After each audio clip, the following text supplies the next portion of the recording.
It's cute to get up on the bar when you're doing a muscle up, but when you try to explain to people, or then you try to ask somebody, what muscles gonna use? They be like, I don't know, I'm trying to get over the bar. They don't understand the small, intricate details when it comes to a muscle up that will improve your muscle up. Meaning that I don't think that you should be able to get to a muscle up unless you're doing proper pull-ups, at least 15 proper. I mean, proper, not neck over the bar pull-ups, which are like really weird to me. I don't get it. I talk about it all the time. These neck over the bar pull-ups are really weird to me, bro. It's like, I've never seen that before until I really got into the realm and I got larger and larger on social media to see so many men with loose neck pull-ups. These loose neck pull-ups are so weird. It's like you're semi-pulling up and then you're just trying to throw your neck over the bar. Like, oh, that's a pull-up. It's just, you barely got up and you're just trying to get your neck over the bar. So how does that determine that it's a full range pull-up and you just care about getting your neck over the bar? It makes no sense. Like, these are I guess the fitness athletes or the big time people that are on the internet. These are their pull-ups and they call them pull-ups. I don't understand that. Everything is all loose. Everything is here and all they doing is just, this is it. This is their pull-up. This is your pull-up. Who says that's a pull-up? Who named that to be the best perfect pull-ups? Is it because you feel like you drop straight down and you just look like your neck go over the bar? That means you could do, that's your pull-up? It makes no sense. So when people explain in the comment section, they be like, those are good pull-ups, or you didn't get a pull-up because your neck is over the bar. It doesn't mean anything. It's just you're faking like you just stretch your neck up and say, oh, I got my neck over the bar. It doesn't make sense to me, man. It's weird. So go back to the muscle up thing. If you want to get good muscle ups and you want to be able to use your lats and do them correctly, I would say at least you got to do at least 15 clean pull-ups.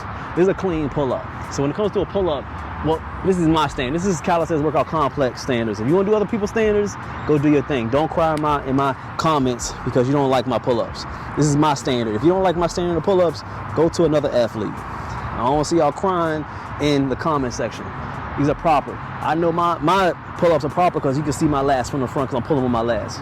My work speaks for itself. So here, a little bit wider than shoulder length when you're doing your pull-ups. A little bit wider than shoulder length. I'm here, see my toes pointed down, so it engages more your glutes, your legs, and your core. Everything's tight. I'm going straight up like a pencil. I'm pulling towards my chest. Thumbs over on the pull-up bar. So I'm gonna get more activation on my lats. Pulling with your lats. Up, up, up. You do not see my neck trying to get over the ball like this. No, we're pulling towards our chest. Boom, pulling towards your chest. Now you're not really trying to worry about getting your bar over to touch your chest to touch the bar, but you're trying to pull towards your chest. Once you get that good squeeze on your lats, that's gonna grow your lats. It's gonna make your lats stronger, your back stronger, your back wide. Because they have lats that come out to the side. So when you look straight forward, your lats coming out. I've gotten that because of good pull-ups. Not worrying about so many sets, not worrying about so many reps. We're worrying about good form, mind-to-muscle connection, and not paying attention to every other man that get neck over the bar pull-ups and having noodle necks.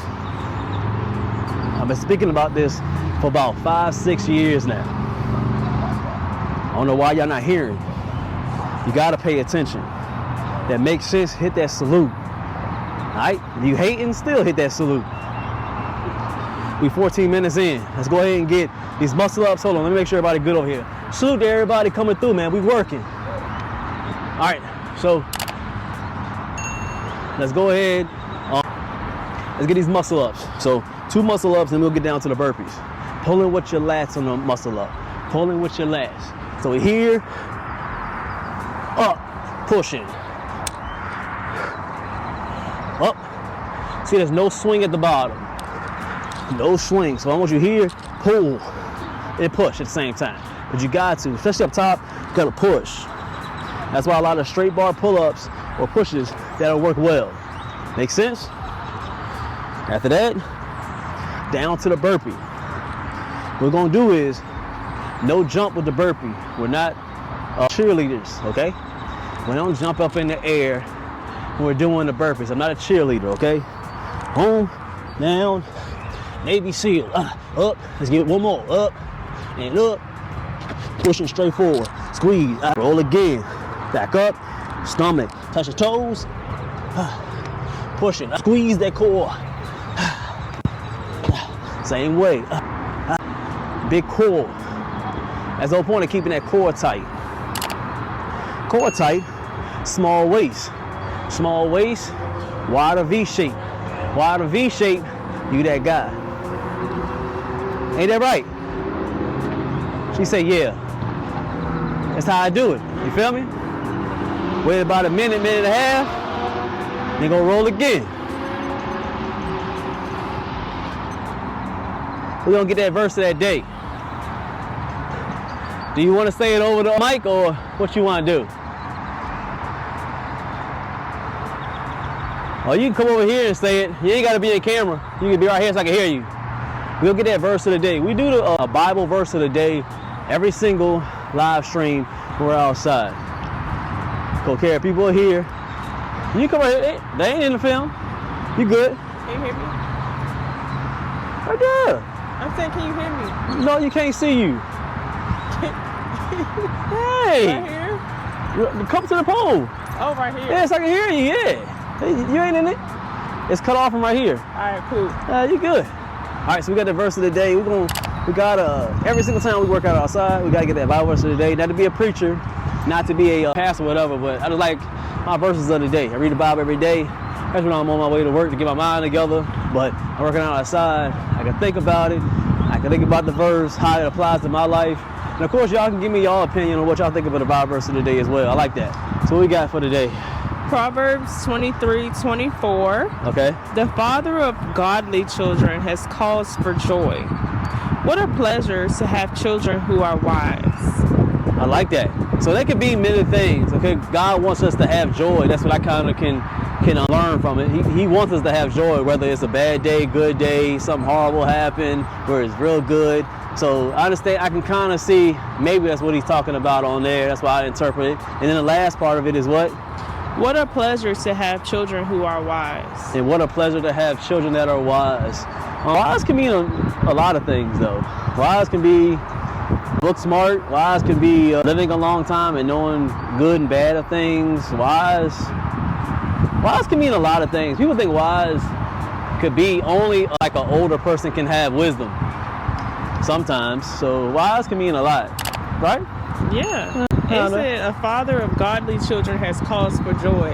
I also think it means like when a child is obedient to their instruction. And when those children are obedient, they grow up, to live good lives, because... Yeah. So you think obedience equals joy? Yeah. Yeah, that's right. Discipline equals joy. Structure equals joy. Yeah, because he gives you joy as well. God gives you joy, especially when you're doing what he needs you to do. So if you live in a godly life, meaning that I think when people say godly life, not meaning that you're trying to be perfect, even though God wants us to be as perfect as he is in heaven, but as trying your best to strive to be as perfect as you can and doing what he says to do. Because I think most people are not dumb. They know what they're supposed to do and know what they're not supposed to do. And some people will be able to know something wrong and they'll be like, anyways, I'll do it anyways, or I'll ask for forgiveness later, which is wild. I know people do that. But you want to be able to do as much as he wants you to do. And I believe that he'll send over joy either way. Yeah. And I think just like natural fathers, when our earthly fathers give us instructions to do something, and we see and they get to see the fruits out of our lives. Like, okay, you raise your children to, be in a two-parent household, and when your children grow up, they then have their own family, and it's a joy to see. It's very joyful. Like, so you're saying like, so for you to have a family and then have the joy to see them doing right? Yeah, that's what I'm saying. And having their kids grow up in a godly household. I think all parents find joy in seeing their children do good. And I think that is parallel to what this is saying. The father of godly children calls for joy. What a pleasure it is to have children who are wise. Very true. I like that. I like that verse of that day, man. Shout out to the verse of the day. Miss Taj Fit always helps us with that.